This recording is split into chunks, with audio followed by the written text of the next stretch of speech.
Good Frosty, Fech and you. L'animate Afraic leis na scéalta sin ón Afraic, ó na Circíní, dálum sa tá siad an simú, Rachmid Afraic, is feic mid cinsáid scéalta eile atá acu hís an Afraic. Arlo?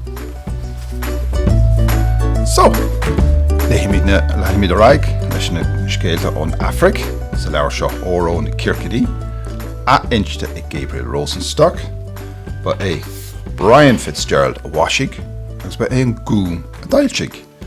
Nish, tá go brad dain sa leabhar nish, so seo an céad scéal eile. Cuairt an manrín Mulongo. Blá an ngordín í an bhean, fáil ina himpeall an fearr. A chúla tú trácht riamh an rí Catamba. Níor chúla is sócha, mars fadó a bhhair sé, I dír a bhd I géin, tír a Dr. Angola sa lá atá nniu ann.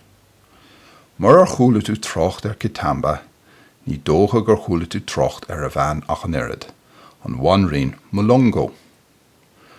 Well, an drochúr, Cailg Mulongo, ba mhór an trua Fógad Catamba leis féin, bhí sé an chorthamach an fearbocht. Bhí an rá Catamba agus Mulongo dá chéile, agus nuair a Cailg a bhanrín, dáirdigh an riad an phobal fad I a chuoine. Cuoinigí í, sa an rí.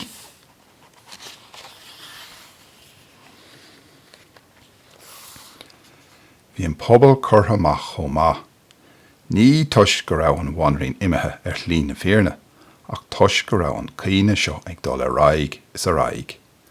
Bhí stop omláin curtha ag an rí le gnáth uasaí an lé.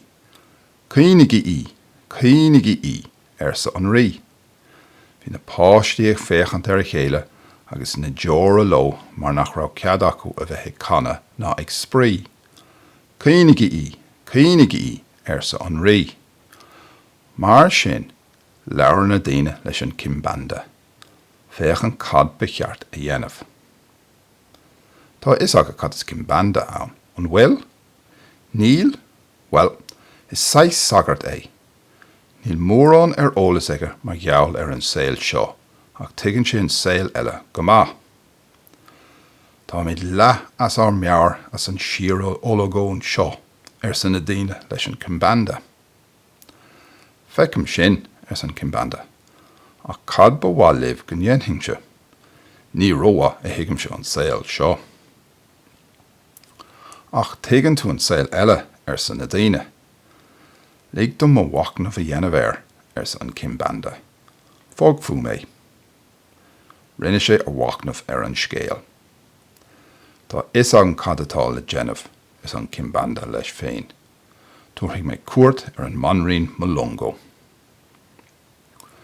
Rinne an cimbanda Paul mór sa talamh an sin agus seisin lena bhean. Caithfidh mé dul síos an sin inis. Tuair isce don chré atá timpeall I dro is go bhainfidh sé jazz bog. Smaoinigh orm an tam fad agus go dhéarm a hon. Síos sa fáil leis an cimbanda agus chonig sé bóthar fad a ribhe. Lean sé an bóthar. Faoi dhearra tháinig sé scat a daoine. Ina measc bhí an bhanrín Mulongo agus I mun chéile dóireachta. Is jazz an ciseán sin atá a dhéanamh agat an cimbanda leis an bhanrín. Níor tháinig tosa an bailach fad an seo chun leabhart lomsa faoi chiseán an bhanrín leis. Is fíor sin an cimbanda, rud eile a thug an seo mé. Tá d'ar chéile do chéine ó bhaidin go híthe a bhanrín, agus tá ordathe aige don phobal an rud céine a dhéanamh. An bhétá teachtar eis agus sólás a thuairt dó. An bhecinn tú colunga na gombo, tír an bháis hail an sin. Sin a thug an seo mé, níl éilú as an áid seo. Bhí cínte gan ní a ithe an seo nó ní lig for tusa arás ach an irid. Féach, táim sé sonna sásta an seo. Aber an méid sin le mar céile. Aber leis gan a bheith am chéine, agus túair an banda láimhe seo dó le cruthú go raibh tú caint lom.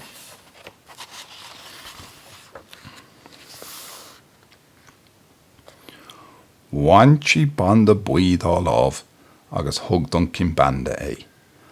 Cheann cimbanda buíochas leis an manraín.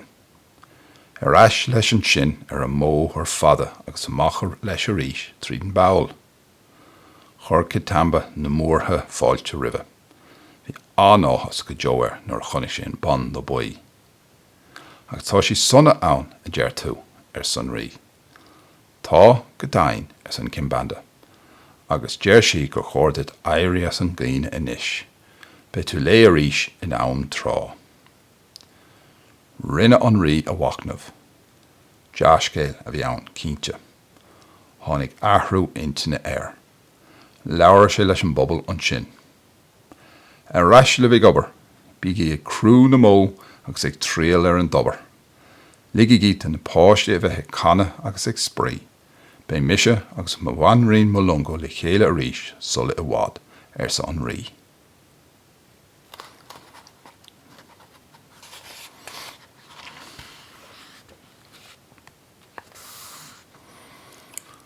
An té a ihin leis féin, cailfar leis féin é. Cos a tannaí. Bhín blas a chud na górsan, deirtar. Bhí duinn alla ann a Nancy a chorchaigh fearna an ráite sin. Is dia é a Nancy. Mac é le léamh dia na spéirtha. Ní hé gur roch chócara a ba a bhain, níor bha. Níomh ann ach rá a Nancy, cad is féidir rá. Fisrach, sin é.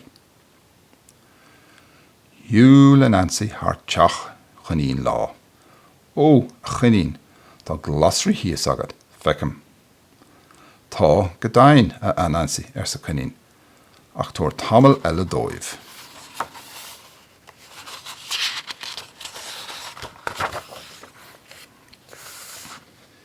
Bhí is ag Nancy áfach dá bhanthach sé thart go dtí gomach na glasrí ré gomach an buil ann go dúrach chunín job éigen dó le déanamh. Smaoinigh sé ar phlean. Sníomhigh mé téad a chunín ar sa Nancy, agus ceann glóigh mé de mo chosaí. Agus ceann eile na téide, ceann glóimiid den fota é. Nuair bhé na glasrí ré tarring an téad agus bé mé chugad gan éon rómhil. An phlean ar sa chunín, ag sin a rud a rinne siad. As go brach le a Nancy an sin. Tar éis tamil tháinig sé ar wonci. Pónarí ar sa Nancy. Fá an bolle bra pónarí. Tá sí beagnach ré ar sa monkey. Tar isteach. Gur raibh maithagad a wonci. Ach bhuile is aga cad í enimid. Sníomhigh mé téad a wonci ar sa Nancy, agus ceann glóigh mé de mo chosaí. Agus ceann eile na téide, ceann glóimiid den bhórd é. Nuair bhé na pónarí ré, tarring an téad, agus bé mé chugad gan rómhil. An phlean ar sa monkey, agus sin an rud a rinne siad. Lean a Nancy air. Gach teach an rá sé fu sé bolle bra bia ann. Ba garad go raibh téad ar na hocht gos aige. An chéad rud eile, haring chunín an téad aigesan. Díreach in dhí sin haring monkey an téad aigesan. An sin haring an séasúr eile go léir na téad a acusan. Bhí a Nancy bocht á haringt I drón difriúla. Bhí a chosa ag éirí níos fuide agus níos tannaí ar feathanama.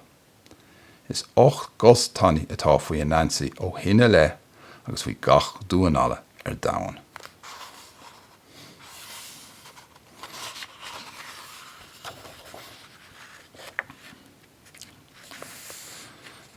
Ná déan gáir faoin nathair tuis go siúlann sé ar a bollag. Nathair agus an trimach mór. Bhí léamh na haimsir go maith ag mantas, agus dógur sí lá go raibh trimach ag teacht. Imigí, ná fannig í an seo, ní hitig deor farhanna an seo go ceann sé I bhí. Thosaigh na hanmhathe go léir ag imeacht, ach bháin nathair. Bhí cosa faoi nathair an úd, ar nós éon anmhí eile, ach bhí sí tharbh a leisciúil. Níor chreid sí mantas agus, Fiú dá gréitach sí, an dóilead gomocach sí, is ú fásach an rudaí an leisciúlacht. Nach bhfuil tú gimocht an nathair sa mantas, níl a bhaintis, slán, feic mé thu báil sa nathair.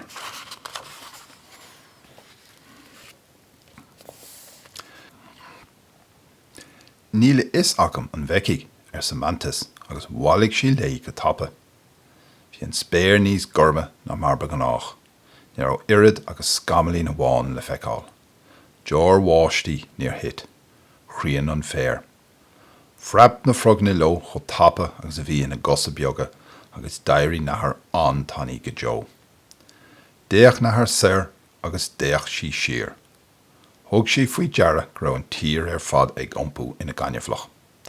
Níacha sí ach an talamh tírim agus ag lonrú faoi heas na gréine. Bé orm imimecht siise lé féin, níl foic an seo. Hiúil sí agus hiúil sí, is maol mar a glúis sí araig. Bhí a cos ag dul síos sa gaineamh an taim fad. Strachelt cheart a bheithe. Chul an ciúnas marfach orthaí. Ní raibh lú le cloisteáil ná gráig ná geolc. Ní raibh irid agus leothna gaotha le cloisteáil I meas na grán feote. Fuaisih mór ba athé nuair hit an ihe. Chaí nathair chun na gealaí. Tá náir orm. Bogusach a bhí mé. Bhí rómhaoinín agam as mo chosa agus níor ghlach mé le cóile haintíise.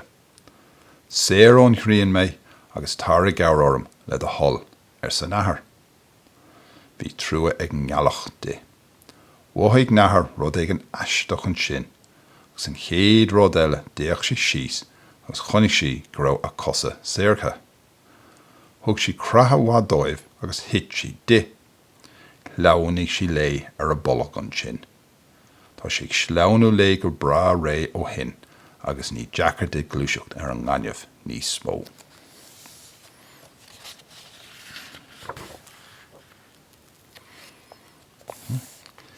Ní híon ar cearc. An plán a bhí ag coileach. Bhí dosain ag cearc ar an luan. Éon déag a bhí aici ar an mórt. Níorach de nó bheici de cédaoin. Cad atá ag tarlú a sisin, caiigh bhfuil gadaí sa chóirsannacht. Thosaigh cearc ag rith suas síos, saoire siar agus coileach á lágrach aici. Dearra tháinig sí ar gáda a bhí coileach, agus éana heasamh ar charn éalaigh le go mbeadh rairc aige ar an geantar mór thimpeall léir. Is bra an gáda thosa sa cearc leis. Nuair a chúla coileach scéal na nubacha bhí sé ar dearg bhuile. Tá droch chuma ar an scéal sesin. Caiigh gur leabhaigh sí isteach in gan is dom. Cé leabhaigh isteach sa cearc. Nathair ghóibh, cé eile sesin. Nathair ghóibh, dia ó réiteach sa cearc. Frostaigh cearc aráis go dtí na hubacha. Bhín chuid eile de na hubacha imethe, seachas ó bháin. Bhí na hubacha eile slucha siar ag nathair ghóibh, fas bhí cearc amó ag caint le coileach. Léigh cearc lú asta agus hit sí a bhaintis. Tháinig coileach agus ag ré. A chearc, sa coileach, a chearc, a bhí le grá. Doscail cearc lethúil. Cad dhéanamid siise leis. Tá plán agam sa coileach. An ládár gionn chu coileach agus cearc amach agus gach éon chuma orthú gur ag spastóireach dóibh féin a bhí siad. Nuair a thug nathair ghóibh é sin faoi deara, leabhaigh sí isteach agus slug an dearnach. Ach níor bhris nómh sin ina scórnach mar a bhris na hubacha eile. Aisteach sa nathair ghóibh lé féin. Tá an sin thar a bheith aisteach. Bhí an gramatha ina scórnach. Ní éitoch nathair ghóibh bhocht í a bhoga ná í a thluga. Tar éis tamil ní raibh sé an anáú níos mó agus tachta gaí. Bin dearra le nathair ghóibh. Níor hiig nahar gomh gur chruamhrúte slocas siar aici. Nis, scéalta simúla, agus leithéimid a raig leis an leabhar an céadú eile, go dtí sin, slán tamil.